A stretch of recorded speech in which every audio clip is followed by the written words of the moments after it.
The late afternoon sun, usually a comforting presence in my isolated cabin nestled deep within the Blue Ridge Mountains, felt less like a warm embrace and more like an interrogation lamp shining on my myriad failures. My hands, calloused from years of tending to the stubborn, unyielding soil of my small vineyard, trembled slightly as I cradled a steaming mug of lukewarm herbal tea. My spine, perpetually rigid from hours hunched over obscure military intelligence reports, protested every subtle shift in posture. All I craved was the quiet oblivion of my worn armchair, a brief, fleeting escape from the gnawing anxieties of overdue mortgage payments and the relentless, unspoken judgments emanating from my family, even miles away. But rest wasn't a luxury in my life anymore. This cabin, once a cherished sanctuary, now often felt like a self-imposed prison. My feet, clad in worn combat boots that had seen me through countless solitary hikes through dense forest, moved automatically towards the dusty, weather-beaten mailbox. My mind, however, was miles away, a chaotic kaleidoscope of forgotten tactical maneuvers. The overwhelming cost of maintaining this remote haven, and the lingering whispers of a life I'd left behind, a life that, according to my family, I had utterly squandered, trading a promising future for some romanticized rural isolation. When I finally returned to the cabin, the silence was deafening. Not peaceful, not comforting, just hollow. It was the kind of silence that echoed with a brutal truth. No one back home noticed or cared whether I walked in or didn't. My old Labrador, Rusty, usually a boisterous greeter, was curled up by the cold fireplace, his soft snores the only sound in the vast stillness. "Hey, boy," I mumbled, shrugging off my worn, faded utility jacket, trying desperately not to track mud across the worn wooden floors. He merely twitched an ear, lost in doggy dreams. Same quiet greeting, same solitary response, same suffocating evening. Every evening, I trudged to the small, cluttered kitchen and refilled the kettle. The sudden rush of water, the loudest sound in the entire cabin, a stark contrast to the quiet devastation within me. Once, I had been a force forged of steel and fire, honed in the unforgiving crucible of military strategy. I'd loved the thrilling unpredictability of high-stakes intelligence briefings, the meticulous dance of strategic planning, the pursuit of critical objectives with unwavering resolve. I used to call my colleagues from bustling command centers across the globe, my voice alive with adrenaline, describing a successful covert operation in the Middle East, or a last-minute breakthrough that averted a major cyber attack on critical national infrastructure. But years of relentless, highly classified operations, compounded by a profound disregard for my own mental well-being, had finally caught up with me. A high-profile intelligence leak, a political scandal I refused to compromise on due to ethical concerns, left me with a grim prognosis from the Joint Chiefs. My career, at least in its current trajectory, was over. I was a liability. They told me I needed to find a less politically sensitive path, perhaps a quiet assignment in a forgotten corner of the Pentagon. I told them to go to hell, my eyes still blazing with the defiance that had once been my greatest asset. When the news reports, carefully leaked, painted me as a reckless zealot who jeopardized national security, it was my mother, Eleanor, who orchestrated my public downfall. Eleanor, with her icy resolve and endless connections in Washington, D.C., political circles, pulled every string she had, called in every favor. "She's a loose cannon," she declared, with an air of finality that could silence a roaring crowd of generals. "She needs to disappear. And you, Serafina, you're her sister. Ensure she understands her place, her rural place now." I had worked 80 hours a week for years as a dedicated intelligence officer. I meticulously planned every detail of my operations, spent sleepless nights poring over encrypted data. I paid every exorbitant bill for my aging father's experimental treatments, filled every obscure prescription. I skipped lunches, sometimes even dinners, so my younger sister, Serafina, could have the best art school tuition or the specialized tutors she needed for her demanding architecture program. I even quietly sold the antique military watch my grandfather had given me when Serafina's living expenses in New York became unbearable. I made meticulous intelligence briefs out of raw data and a fervent, desperate hope for national security. And still, Eleanor called every single week, her voice dripping with thinly veiled contempt to remind me that I was fundamentally failing. She looks so rural, Katie. She'd purr her words like tiny daggers. Perhaps try a little makeup once in a while. A real woman cares about her appearance, you know. I bit my tongue so hard I tasted blood, a metallic tang of unspoken frustration. Serafina never defended me. Sometimes she'd nod along, a silent accomplice to her mother's verbal assaults. More often, she just scrolled through her expensive new tablet, oblivious to the insidious dissection of every single flaw Eleanor meticulously catalogued. I stopped expecting gratitude. I stopped expecting anything at all. 3 years ago, my former commanding officer, General Thorne, a quiet, observant man with kind eyes and a reputation for ruthless efficiency, pulled me aside with a gentle, almost hesitant smile. "Katie, you're outworking everyone at the department," he said, his voice laced with genuine concern. "You need a break. You've earned it, and then some." He handed me a glossy brochure for a military-sponsored leadership retreat. Serene mountain vistas, private meditation sessions, gourmet organic meals, a week of pure, unadulterated peace. I stared at the pages as if they were written in a language I had forgotten how to decipher. Then I heard myself ask, Could I give this to my sister instead? General Thorne looked genuinely surprised, but he nodded. If it'll help her focus on her studies, sure, anything for a valued officer. So I meticulously packed Serafina's bag. I wrote out her intricate class schedule, printed out detailed maps of the retreat grounds, called the resort to make special dietary requests for her obscure allergies. And when she came back, looking more sullen and resentful than relaxed, she tossed the thoughtful gift basket into the trash with a contemptuous sneer. "Total waste of time," she muttered, her voice laced with a familiar bitterness. Nothing worked. Just a bunch of overpriced essential oils. But I hoped. I clung to that sliver of hope like a drowning woman to a piece of driftwood. I told myself, maybe next year she'll try harder. Maybe she'll find her passion. Maybe she'll appreciate it. Instead, she stopped asking me about my grueling workdays. She conveniently forgot our birthdays, even the significant ones.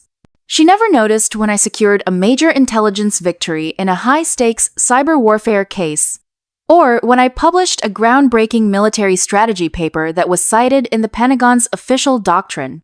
She consistently dismissed my career, calling my groundbreaking tactical work cute little paper-pushing games.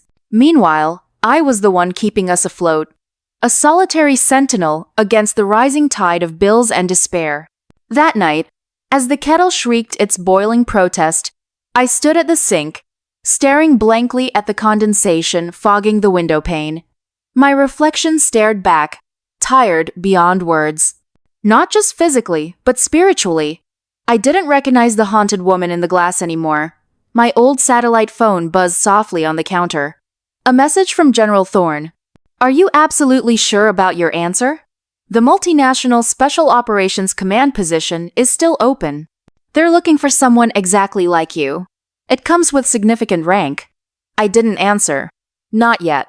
I turned off the kettle, the sudden silence jarring, and walked into the living room. Rusty stirred, stretching languidly. I sank onto the edge of the worn sofa, the fabric feeling alien beneath me, and whispered to myself, a desperate, silent plea. This can't be the whole story. This can't be the end of me.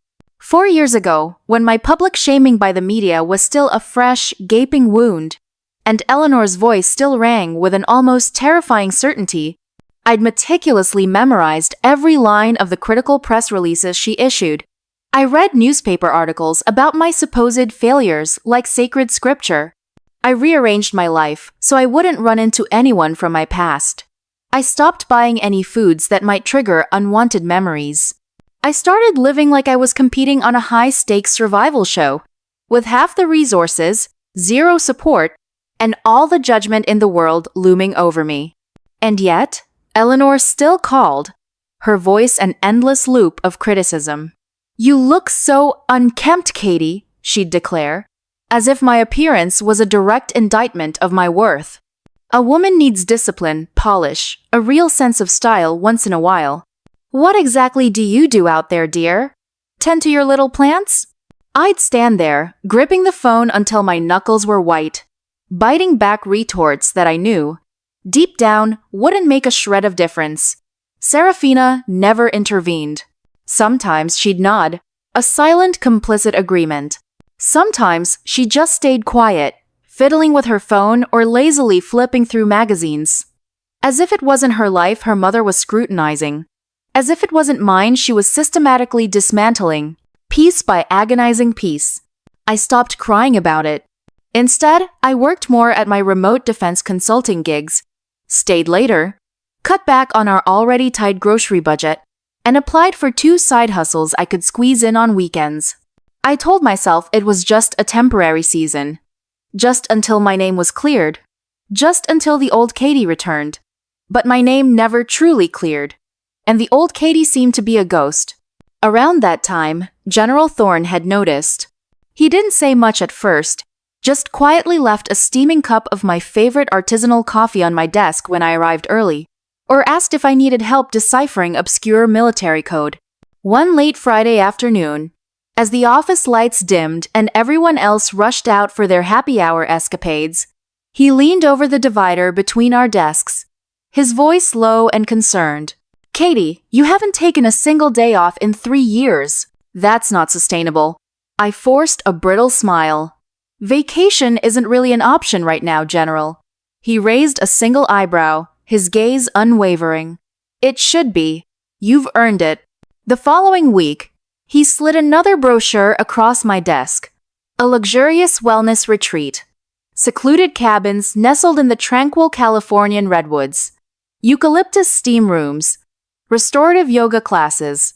Fully military sponsored. Go. Breathe. You give us everything. Let us give something back. I stared at the page for a long, silent moment. Then I said, my voice barely a whisper, "Would it be possible to send my sister instead?" General Thorne looked surprised again, but he didn't push. "If you think it would help her." So, I packed Serafina's bag again. The familiar ritual already weighing heavily on my soul. I painstakingly wrote out her intricate schedule, printed detailed directions, emailed the resort about her highly specific diet. And when she came home, she summarily dumped the complimentary aromatherapy lotions and bath salts into the trash, muttering, "Bunch of nonsense, they don't understand real pressure." She never said thank you. She never asked if I'd been okay while she was gone, if I'd managed the bills, or helped our ailing father with his daunting physical therapy exercises. And yet, I kept doing it. I sent her every single year, sacrificing my own much-needed breaks, while I stayed behind, working through blinding migraines, managing the ever-growing stack of overdue bills, and listening to Eleanor scold me like I was some clueless teenager who'd stumbled into adulthood too young. There was one particular night, etched into my memory with painful clarity. My father was asleep, his breathing shallow, the old recliner tilted just enough that his wheezing rasped, a grating sound that always grated on my nerves. Rusty was curled quietly by the cold fireplace, lost in doggy dreams. I sat at the small, cluttered kitchen island, nursing a mug of lukewarm chamomile tea, staring out into the dense, silent forest surrounding my cabin. The expensive solar-powered porch light flickered erratically, as if it couldn't decide whether it wanted to live or die, and I asked myself something I had never dared to consider before. What if she never changes? What if this isn't a phase? What if this is it? I hated myself for even allowing the thought to surface. I felt like a monster, a terrible sister, a contemptible coward. I scolded myself, whispering back the familiar mantras. She's struggling, she needs time, you made promises. But the question, once unleashed, refused to leave me. It planted deep, tenacious roots within my weary soul, The next year, when General Thorne mentioned the Multinational Special Operations Command assignment, a lucrative 18-month contract based in a secure facility in Brussels, full relocation support, significantly higher pay, and the incredible chance to specialize in global security strategy, I barely let him finish before I instinctively shook my head. "I can't," I said, my voice hollow. He nodded, ever respectful. "If you ever change your mind, Katie, let me know. It comes with a significant promotion, by the way. Think Lieutenant General." I walked home that evening in the relentless rain, the downpour mirroring the storm brewing within me. My father had, predictably, eaten only half his dinner. The dishes were piled high in the sink, a monument to Serafina's self-proclaimed helplessness. And still, I stood at the stove, forcing myself to cook something warm, because that's what good daughters, real women, were supposed to do. Later that night, as I sat on the cold floor folding endless piles of laundry, my father called out from his room, his frail voice cutting through the suffocating silence. "Katie," he asked, his eyes wide and innocent. "Are you happy?" I froze. My hands stopped moving, the soft fabric of a t-shirt clutched in my numb fingers. I couldn't meet his gaze. I lied. I said yes, because that's what I thought daughters were supposed to say. But deep down, something had irrevocably cracked open, and I couldn't shake the suffocating feeling that life was moving inexorably forward, somewhere far beyond my reach, and I was simply too exhausted to chase it. It happened on a Tuesday. I hadn't planned to come home early, but the migraine had escalated into a blinding, incapacitating throbbing behind my eyes. General Thorne, ever perceptive, noticed it before I even uttered a word. "Go home, Katie," he said gently, his voice filled with genuine concern. "Log in later if you can, but please get some rest." I nodded weakly, gathering my things, my heart thrumming with a painful mixture of physical agony and the familiar guilt of leaving unfinished work behind. When I stepped into the cabin, the silence was absolute, the kind of quiet that used to feel like a welcome refuge, but now simply felt like an insurmountable distance between my family and me. My father glanced up from his recliner as I mechanically removed my worn combat boots. "The new satellite dish arrived," he said flatly, his eyes already drifting back to the muted television. "Delivery guy's still out there. I was about to go grab him." I didn't answer, just nodded, watching as he shuffled towards the door in his worn slippers. He didn't look like someone struggling to move. His back didn't arch with pain. His step wasn't slow or halting. I watched him until the screen door creaked shut, then turned towards the kitchen. A desperate thirst for water, maybe some soothing herbal tea, perhaps just the blessed silence. What I definitely didn't need was a sink overflowing with dishes, but that's precisely what greeted me. Cereal bowls crusted with dried milk, a glass with a sticky ring of orange pulp, a plate with congealed pasta sauce. Serafina had left in a hurry for an early appointment that morning, and my father never washed a dish if I was home to do it. I sighed, rolled up my sleeves, and turned on the faucet.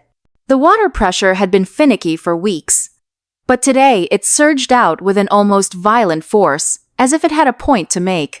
It splashed furiously against the stack of plates and sprayed a fine mist across the worn laminate counter. I reached for the sponge just as a few errant droplets hit Serafina's new smartphone, lying face up near the sink. It was the latest model, a top-of-the-line smartphone. I'd bought it for her just 2 days earlier for her birthday, saving meticulously for months in secret. She hadn't even bothered to thank me. The phone vibrated once, then the screen lit up. A voice message began to play automatically through the speaker, startling me with its sudden intrusion. At first, I didn't even register what I was hearing. Then Eleanor's voice cut through the air, sharp and utterly unmistakable. "I told you, Serafina. I don't like this idea of you collaborating with Senator Davies' new firm. It's messy. Katie's going to figure it out, mark my words." Senator Davies' firm. My hands froze, slick with dishwater, the sponge hanging limp in one of them. Without even thinking, my fingers fumbled for the phone. I unlocked it. She hadn't changed the code. The same 4 digits she always used, the numbers of our childhood home address. I tapped into the messaging app. Dozens of voice memos, between her and her mother. Dozens. Some going back weeks, some only days. My hands trembled violently as I tapped on the previous one. Serafina's voice filled the kitchen, casual, almost playful. Mom, this new firm is different. They get me. They don't question my ideas. They actually listen. I'm done with this rural artist act Katie keeps playing. She's so predictable. My blood ran cold as I heard the next words. I convinced her not to take the multinational command offer. She thinks it's her own choice. But once she's out of the country, and out of the military entirely, it's just me and you. She'll keep sending money. Guilt's good for that. And father doesn't need to know anything. He's too frail to understand the complex military matters. I dropped into the nearest chair, my legs suddenly unable to support my weight. My knees buckled beneath me. The kitchen blurred around me, a chaotic swirl of color and light, as if someone had taken my meticulously ordered world and twisted it a full 90 degrees. I couldn't hear anything but her voice. That smug, calculated tone, as if I were nothing more than an inconvenient obstacle. An ATM, a mere function in their grand scheme. I kept listening, compelled by a morbid curiosity. Another message. Eleanor again, her voice laced with a predatory warning. She's always thought she's better than us, Serafina. But you listen to me. If Katie finds out you've been using her classified military connections and letting this new firm manipulate her old contacts, she'll blow it all up. Your scholarship gone. Your future gone. You think the media won't look into it, especially with her public record? And then Serafina again, her voice oozing with a chilling arrogance. Relax, Mom. We're not idiots. Katie's too busy playing the martyr and tending her little vineyard to notice anything. She's not going to Brussels, remember? And if she does, great. Then she's out of the way. And I can finally have a real career. Plus, if she files a complaint from overseas, I can probably get a chunk of her military savings, maybe even support payments. I'm the struggling artist, remember? That last sentence hit me harder than any physical blow. Not because it was merely cruel, but because it was utterly, meticulously deliberate. They had planned this. All of it. My endless sacrifices. My aching back from carrying the weight of our lives. My crippling insomnia from worrying about national security while they plotted. None of it mattered. I was just a pawn in their twisted game. They'd been moving me around on a chessboard. Too exhausted. Too blind to realize I'd never been a queen. I didn't cry. Not then. I just sat there, gripping the edges of the stool, feeling my fingertips go numb, my stomach roiling as if I might be violently ill. But deeper than that, somewhere beneath the initial crushing shock, a small steady voice emerged from the depth of my being. Leave, now. Before I knew it, I was standing. I walked to the hallway, my movements precise and unhurried, picked up my satellite phone and scrolled to General Thorne's contact. I hit call. He answered immediately, his voice professional yet tinged with a hint of concern. Katie? I breathed once, a deep cleansing breath. I'm going, I said, my voice surprisingly steady, firm. Brussels. I'm taking the multinational command offer. The rank, too. There was a brief pause, a moment of surprised silence. Then his voice, calm and solid, resonated through the phone. Good. We'll finalize everything in the morning. Congratulations, Lieutenant General. I hung up. I didn't go back to the kitchen. Didn't clean the dishes. Didn't finish the tea I had meant to make. I just stood there in the dim hallway, listening to the cabin settle around me like a home I no longer belonged in. I wasn't Katie Miller, the dutiful daughter and sister. I was Lieutenant General Katie Miller now. Someone irrevocably waking up. I didn't pack in anger. I didn't throw clothes into suitcases or slam drawers the way people do in movies when they finally snap. No, I folded my father's favorite flannel shirts, his softest blankets, like I always did, with meticulous care. I made a detailed checklist in my notebook. I confirmed our flights, printed the itinerary, and emailed my father's new long-term care facility in Arizona, near my old colleague. who had graciously offered to help settle him in. Every movement was quiet, precise, deliberate, because this time I wasn't running from something. I was choosing something. I was choosing myself and the path I was always meant to take. When I told Serafina, she blinked at me from her art studio as if I had suddenly begun speaking in a foreign language. "You're taking the job now?" she scoffed, her voice laced with disbelief. I nodded, my gaze unwavering. "Yes." She dropped her paintbrush, a colorful splotch landing on her expensive canvas. "You said no. You said it didn't feel right." "I changed my mind," I stated simply. She laughed, a hollow, disbelieving scoff that always made my skin crawl. "That's just perfect. Go ahead, leave. Let's see how long you last over there without me doing everything for you. Without your little vineyard." I didn't answer. I didn't need to. She didn't know yet that I had already filed the papers with my military legal aid. 2 days after we landed in the bustling, diplomatic heart of Brussels, I sat across from a sharp, elegant international military lawyer named Anya Petrova, her office overlooking the Grand Place. She was graceful and razor-sharp, the kind of woman who could silence a courtroom with a single, perfectly delivered sentence. "We'll handle the financial separation from here," she explained calmly, her voice crisp and assured. "Your father's care, the cabin, all of it. We'll manage everything through international agreement. It's not uncommon in these high-level transitions." I nodded, my resolve hardening. "Do it." Outside her office window, the historic guild houses shimmered in the morning sun, symbols of steadfast legacy. It felt like breathing for the first time in years. The apartment General Thorne's team had arranged for my father and me was modest but incredibly warm. 2 small cozy bedrooms, a tiny balcony overlooking a charming little bakery that opened its doors at 6 a.m., sharp every single day, filling the air with the intoxicating scent of fresh croissants. My father started at his new facility near my old colleague, and to my immense surprise, he adjusted faster than I did. Within a week, he had made new friends, had endless stories about the cheerful nurses, and shared hilarious jokes about how Belgian chocolates were strong but kind of fun. I caught him laughing again. Really laughing. The kind of unrestrained, joyful laughter that reached his eyes, making them sparkle with genuine happiness. And I was working. God, was I working? But it wasn't the soul-crushing, draining work I had become accustomed to. I was leading innovative multinational security cases, contributing groundbreaking strategic doctrines in meetings, building something tangible that had my name on it, something I was passionately proud of. For once, I wasn't invisible. And General Thorne was there. He never pushed, he never pried. He just showed up quietly, kindly.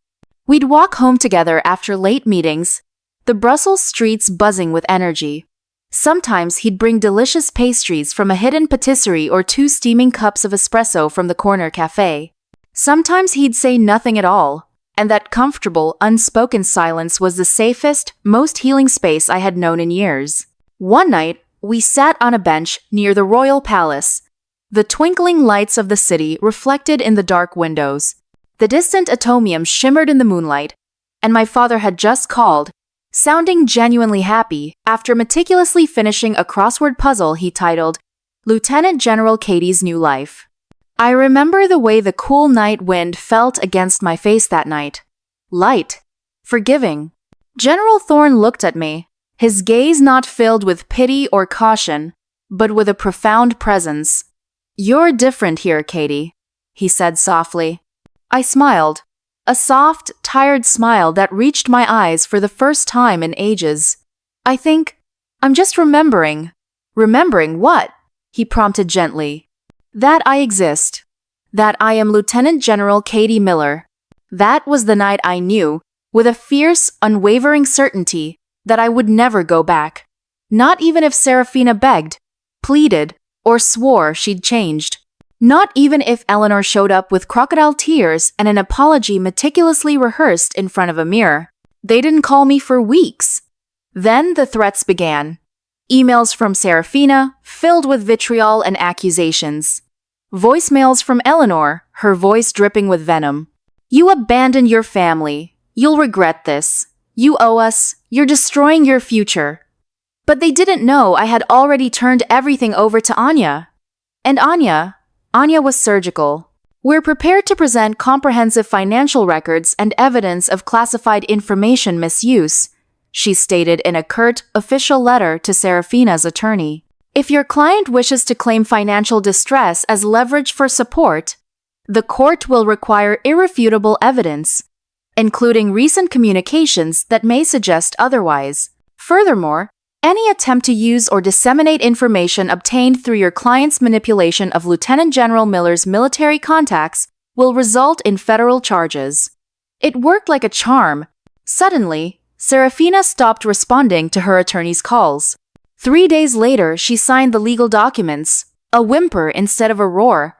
But of course, she still brazenly demanded her full portion of my military savings, despite contributing nothing.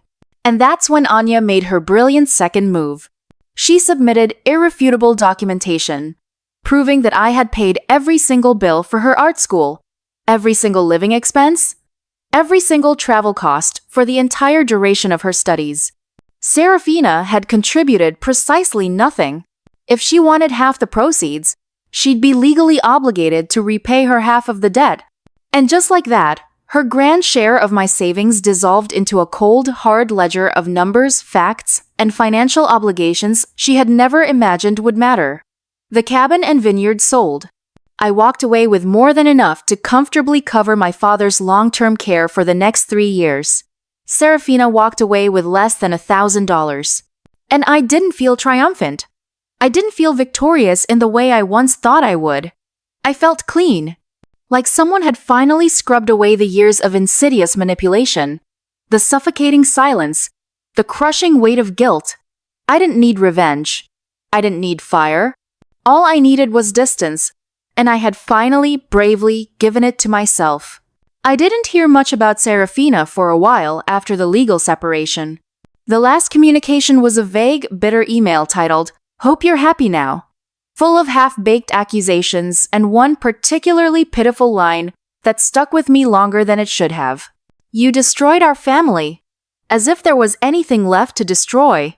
As if she hadn't been the one chiseling away at it. Brick by agonizing brick. Every time she lied, manipulated, or sat back in complacent silence, while her mother systematically turned me into a glorified ATM with a high-level military clearance. Still, a small part of me wondered where she'd go.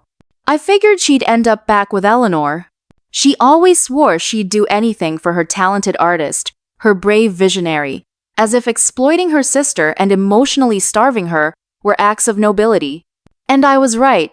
She did go to her. But from what I heard through the grapevine, it didn't last. She showed up at Eleanor's meticulously manicured doorstep with a half-zipped designer duffel bag and a cheap-wheeled suitcase. Eleanor let her in. Of course she did. But the woman who answered wasn't the same enabling Eleanor I'd known. She was tired, too old to carry Serafina's colossal sense of entitlement anymore, too utterly done with the elaborate delusions she had so carefully helped her build. At first, she gave her the guest room, a grand gesture of maternal duty, but she didn't cook for her. She didn't stock her favorite obscure gourmet snacks. She didn't ask how she was sleeping, from what a mutual acquaintance later told me. She barely spoke to her at all. After a few weeks, she started pointedly locking the wine cellar at night. "You drink like a fish, Serafina," she snapped, her voice devoid of its usual syrupy sweetness. "You don't bring in an income. You don't clean. What am I supposed to do?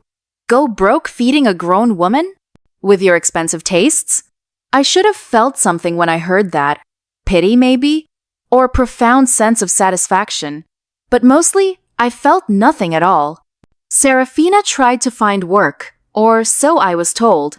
But after so many years relying on my financial support, her professional resume had gaping holes large enough to fall into. No recent references, no up-to-date certifications. She hadn't even bothered to keep up with basic industry skills. So, she took the only job she could get. Manual labor, construction, hauling heavy concrete, lifting steel beams, tasks that made her already damaged back scream by noon. But now, there were no more sympathetic art professors to write notes, no more clever lawyers to bluff, no more sisters to tirelessly carry her. It was just her, the merciless force of gravity, and the crushing consequences of a story she'd meticulously written for herself. Meanwhile, Eleanor stopped returning her calls during the day, and at night, she would deliberately mute the television when Serafina walked into the room, a silent, pointed dismissal. Eventually, she started telling mutual acquaintances, "She's not my problem anymore." From what I know, Serafina now lives in the tiny windowless back room of Eleanor's duplex, a space that used to be solely for storage. There's a single, bare mattress on the floor and a cracked lamp. She's desperately asked a few old friends for money, but no one has answered her calls. People remember things. They remember what kind of person she was when life handed her a sister, a lieutenant general, who would have walked through fire for her, and she chose, with deliberate cruelty, to sit and warm her hands while I burned. Back in Brussels, my life had grown quieter, but also infinitely fuller. My father was thriving beyond my wildest dreams. He'd made a diverse group of friends at the facility, joined an after-hours chess club, and even started a delightful little blog about the weird and wonderful things he discovered in Belgian grocery stores. He didn't ask about Serafina. Not anymore. One evening, as we sat on our tiny balcony, the city lights twinkling around us, he leaned his head on my shoulder and whispered, his voice soft and knowing, "You're happier here, aren't you, Katie?" I didn't lie this time. "Yes," I said, my voice thick with emotion. "I am." He smiled and nodded, as if that simple, honest answer gave him silent permission to be happier too. And General Thorne? He remained steady, present, a quiet, reassuring presence in my new life. He never tried to save me, which is probably why I felt so incredibly safe around him. There was a profound gentleness to him that didn't ask for anything in return. We'd walk through the labyrinthine side streets of Brussels after dinner, and he'd point out things most people ignored. A beautifully carved lintel on an ancient building, a secret rooftop garden bursting with color, the faint, sweet scent of hyacinths blooming defiantly in a tiny crack in the pavement. He didn't need me to be anyone but myself, Lieutenant General Katie Miller. That, more than anything, taught me what real love was supposed to feel like. Not duty, not fear, not the kind of self-sacrificing endurance that left me utterly empty, but stillness, ease, and unwavering trust. One night after walking me home from work, General Thorne paused at the door to my building. He looked at me, not with expectation, but with a quiet, hopeful tenderness. "When you're ready," he said softly, his voice a gentle caress, "I'd like to take you somewhere. Just the two of us. Doesn't have to be far. Just away. Somewhere that's entirely yours." I didn't answer him then, but I remember feeling the profound warmth of that offer deep in my bones, like something I didn't even know I needed had finally, gloriously arrived. For years, I'd measured love by how much pain I was willing to endure. Now, I was slowly, tentatively, learning a different formula. Love, it turned out, didn't need to hurt. It just needed to be real. It hit me one crisp Brussels morning while I was folding my father's freshly laundered shirts, the steam still curling lazily off my coffee mug. The quiet had changed. When I first arrived in Brussels, silence had felt terrifying, like a vast empty void where the relentless demands and suffocating guilt used to reside. Now, it felt like a deliberate pause, a deep, restorative breath, a precious gift. I hadn't heard Serafina's voice in over 2 months. No venomous emails, no threatening voicemails, no more desperate attempts at manipulation. Eleanor had gone silent too. The last I heard, she'd acidly told a nosy neighbor. She made her bed, let her lie in it. I imagined her sitting on her old, threadbare recliner, arms crossed, stubbornly pretending she hadn't meticulously built that bed with her own 2 hands, stuffing it with a lifetime of lies and insidious manipulation. A small part of me thought I'd feel triumph, like this was my grand satisfying moment of revenge.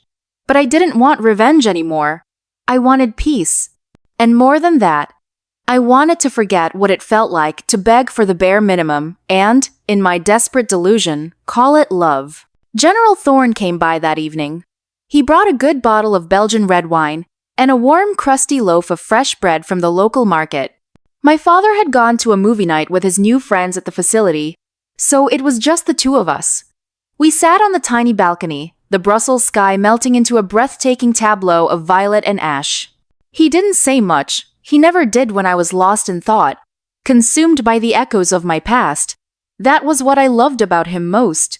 He let silence exist. He trusted it in a way most people feared it, filling it with unspoken understanding.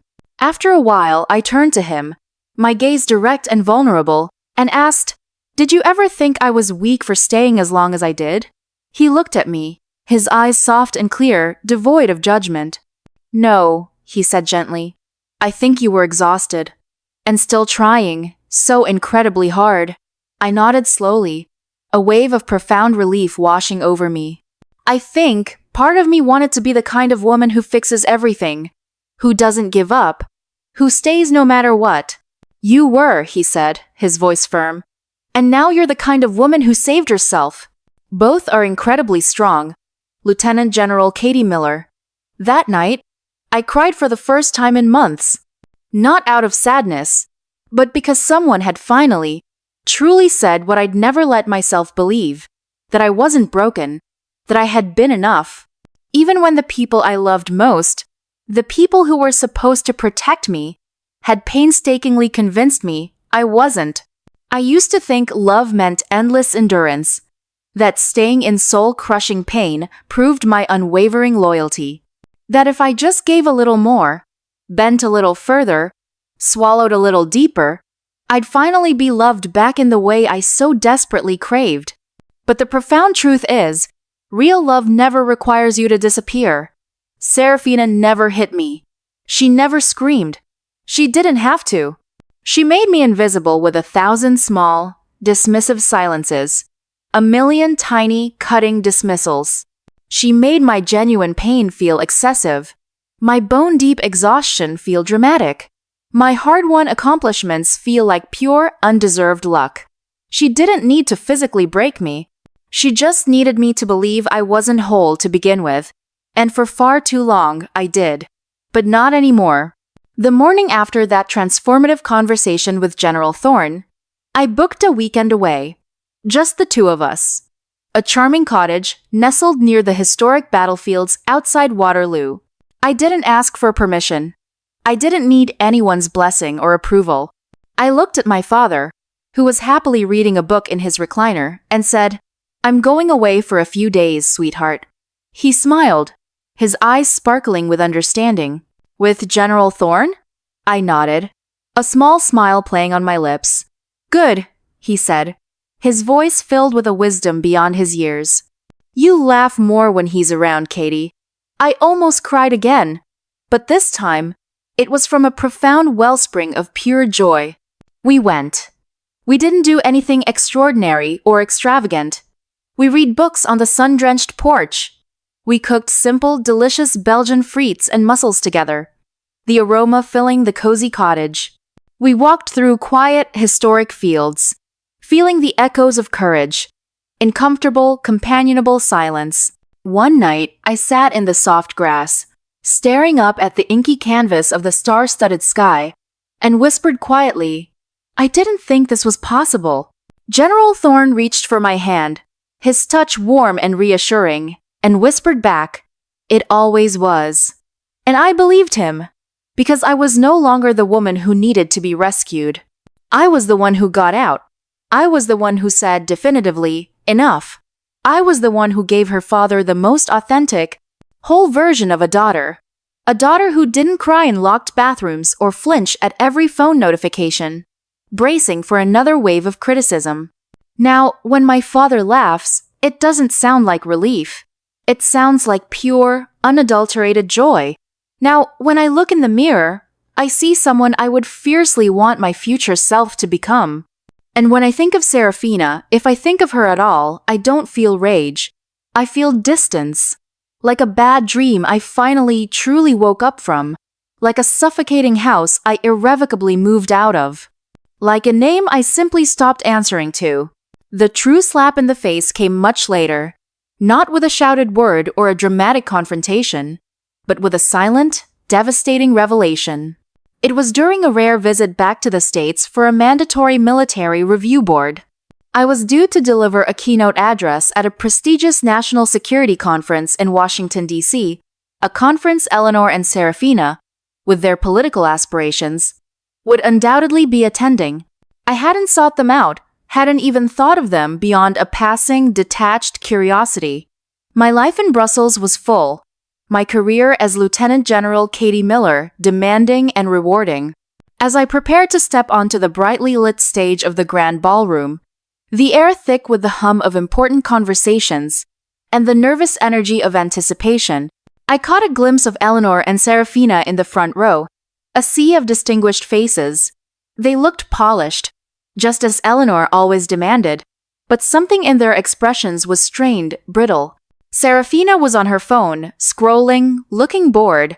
Eleanor was scanning the room, undoubtedly networking, but her gaze kept flickering towards the stage with an almost desperate intensity. They had no idea I was the keynote speaker. My new rank and current assignment had been meticulously kept classified from the public due to the sensitive nature of my work. The conference organizer, a former colleague from my Pentagon days, stepped to the podium, his voice booming with pride. Ladies and gentlemen, it is my distinct honor to introduce our keynote speaker, a true patriot, a brilliant strategist, and one of the most respected minds in global security today. Please join me in welcoming Lieutenant General Katie Miller. A spotlight hit me as I stepped forward, my uniform crisp, my bearing confident, the weight of the stars on my shoulders feeling earned, not given. The collective gasp from the audience was almost audible, a ripple of surprised recognition, followed by thunderous applause. I saw Eleanor freeze, her networking smile crumbling, her eyes widening in disbelief, then horror, as she saw the insignia, the direct, irrefutable proof of my rank. Serafina dropped her phone, its screen shattering on the polished marble floor, with a barely audible crack that seemed to echo in the sudden, stunned silence around their seats. Her mouth opened and closed, no sound emerging, as her eyes, wide with a mixture of shock and dawning dread, met mine. It wasn't the kind of shock that fades. It was the kind that etches itself onto the soul, a brutal, undeniable testament to their profound misjudgment. I didn't acknowledge them. I didn't need to. Their faces, pale with revelation, were all the slap I needed. Their carefully constructed narrative of my failure, my rural artist act, my supposed oblivion, had just been publicly demolished by the simple truth of my presence and my rank. It wasn't just a career. It was a vindication. Every insult, every dismissal, every stolen opportunity, evaporated in that single searing moment of their public reckoning. My address was flawless. I spoke of courage, resilience, and the quiet strength of those who serve beyond the spotlight.